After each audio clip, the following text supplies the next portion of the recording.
Good afternoon, Central Texas. It is now a 5:22 weather impact alert. Not for right now. It's just warm, muggy, cloudy right now with a couple of sprinkles in the area.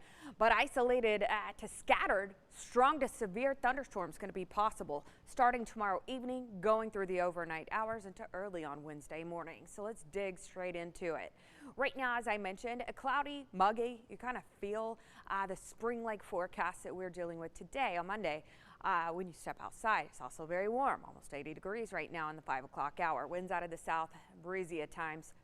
Through the evening hours, about 15 miles an hour gusting. I mentioned a couple of spotty sprinkles moving into southwestern central Bell County. You guys, if this is hitting the ground at all, it's going to be a tiny little sprinkle that's only going to last a few minutes. Not going to see accumulations this Monday afternoon/evening. We are going to continue to see the muggy conditions. That's why the atmosphere has just about enough to maybe have a stray sprinkle or two, as I mentioned. But the storm threat, it's not going to be for today. Again, this is going to begin tomorrow, and it's primarily going to be a later evening to late night event into early on Wednesday morning. So that is something we want to pay particular attention to.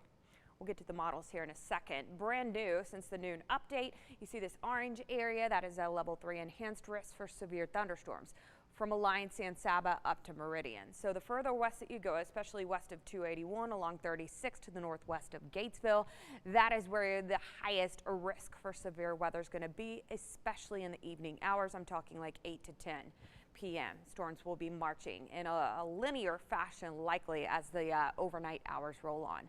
Model number 1 is going to show maybe a little bit of isolated stray activity in the afternoon hours. Conditional threat there. Strong to severe thunderstorms moving in, isolated in nature initially, but that initial line, any initial thunderstorms we see, I'm talking 7 to 9 p.m. for our far western counties. That's going to be the greatest threat to not only see large hail, gusty winds, low and tornadic threat.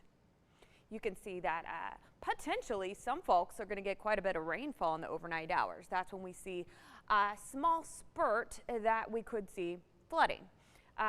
Likely the severe threat goes down, especially after this initial line reaches you. This is going to be in the overnight hours again, late night, moving out of the area by about 3 to 4 a.m. But again, we could see isolated bouts of flash flooding, not going to last very long. It's just going to be while it's dark, so just something to note.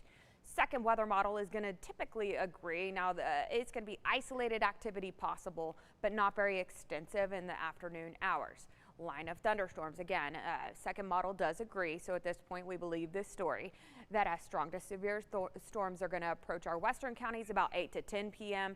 Our central counties probably around midnight. That can vary by a couple of hours, but it's looking like in the middle of the night, and then potentially moving out around sunrise. Get out of the way and show you that. We clear out definitely by the afternoon. How much rainfall are we going to get? I think it's going to be widespread, be under an inch, but some lucky folks probably more than that. That's why we call the weather impact alert. Don't forget on 6 Plus, it's free on your TV. That's where we post all our weather videos.